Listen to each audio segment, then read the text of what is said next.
I am not I'm a not girl. a girl. I'm not a girl. I am not a girl. I am not a girl. I am not a girl. I'm not a girl. I am not a girl. I am not a girl. I am not a girl. I am not a girl.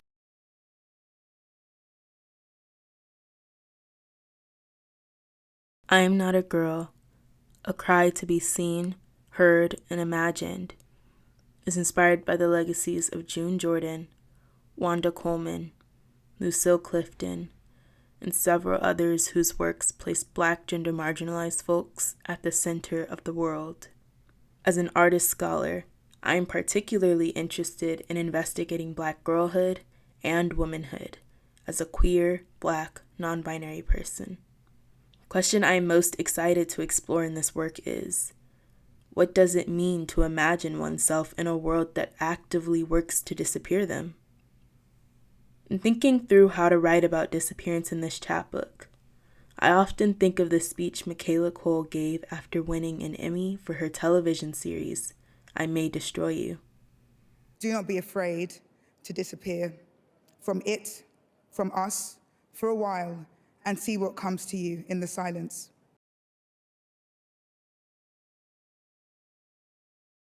My capstone, which weaves Black studies, gender studies, and creative writing together, was primarily influenced by one Black studies scholar in particular, Horton Spillers. Horton Spillers is a Black feminist scholar whose work primarily focuses on how Blackness informs the formation of a gender identity. I am most inspired by her scholarly article, Mama's Baby, Papa's Maybe, an American grammar book.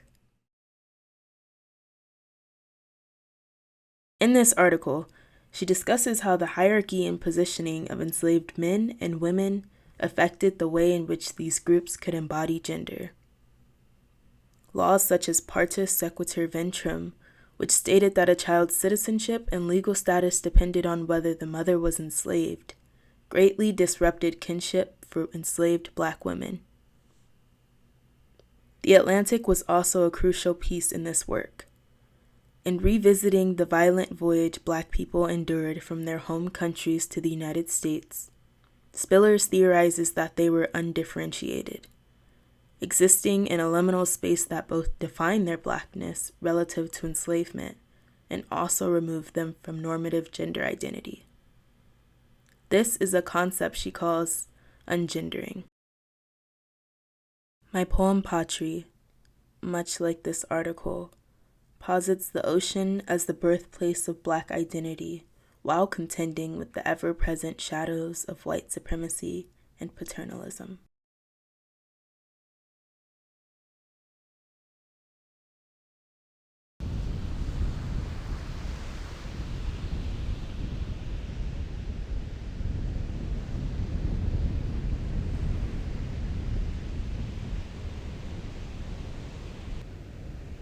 Father named you in water, scooping buckets of Atlantic blue.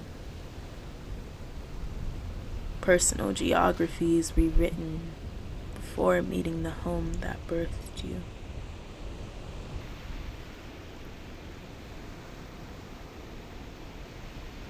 Your country hates you, so undeniably American.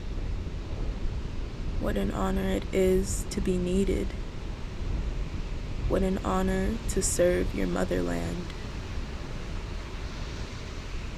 Who can say for certain what goes where? Who can say for certain you were even here?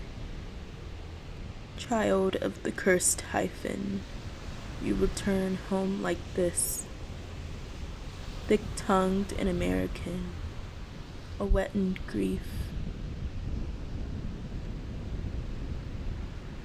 You softened against the rain, rippling like flag in flood.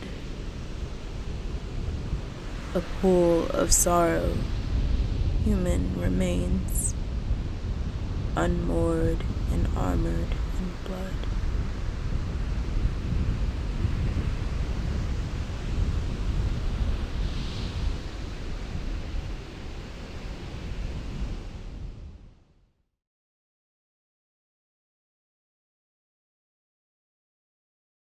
One of my favorite gender studies scholars, and arguably the most prominent in recent memory, is Judith Butler.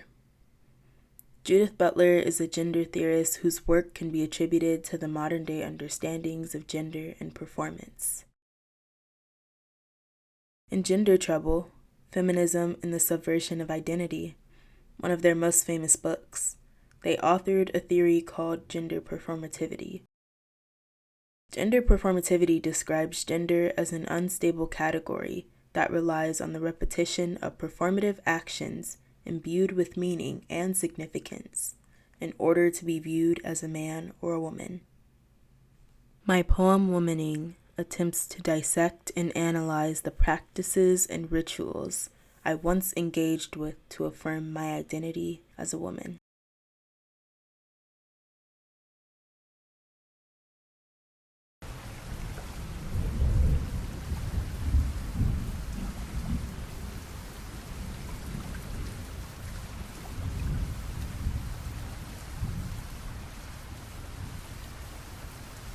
Oh, how hunger becomes me. Photos return a girl to her former glory, so sickeningly supple and slender.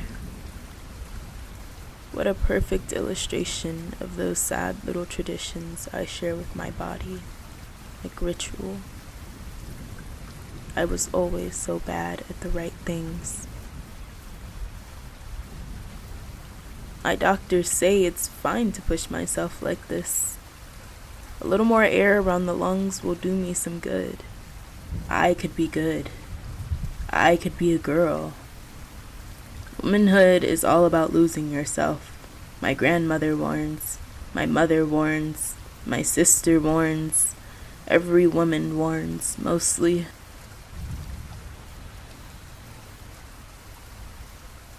My torso becomes a cautionary tale. The heartbreak writes itself into this poem, afraid to call itself what it is.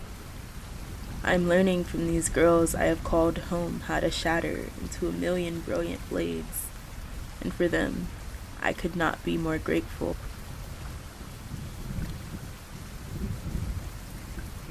I am a terrible girl and an impossible woman. My mother knows I can no longer return to what was once there for me. There is only darkness up ahead, a calamitous world-ending future.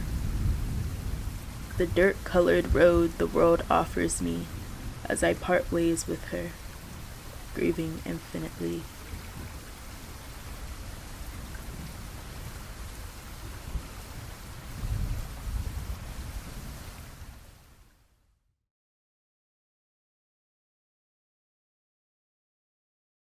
A project like mine necessitates a bridge between Black studies and gender studies. As a slave descendant Black person who performs poorly, as Butler might say, I look to creative writing as a way to fuse my identities together. Creative writing is often strictly associated with the arts, but it can also be utilized as a form of theory. Historically, cultural workers have used the craft to elevate Black feminist thought.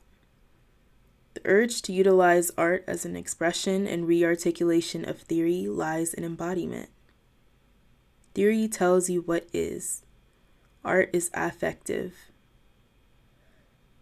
My poem Statelessness feels most representative of my desire to use poetry as a way to resist abstracting violence and embed myself into the archive forever.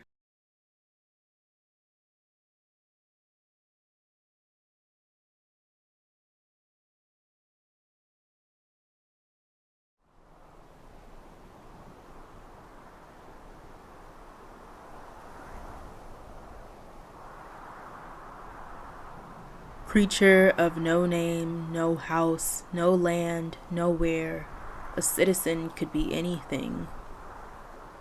Diaspora sent me singing something lonely like limbs, something lonely like love.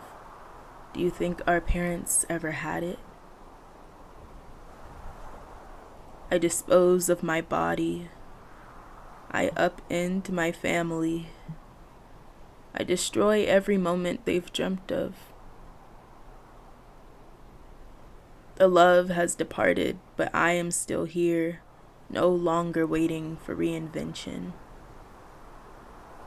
This is the awful price you pay to be yourself against it all. I am not a girl. I am one half miracle, one half mistake, weaving queerness into the fabric of this body. I lose everything and become myself again. This is how my story begins.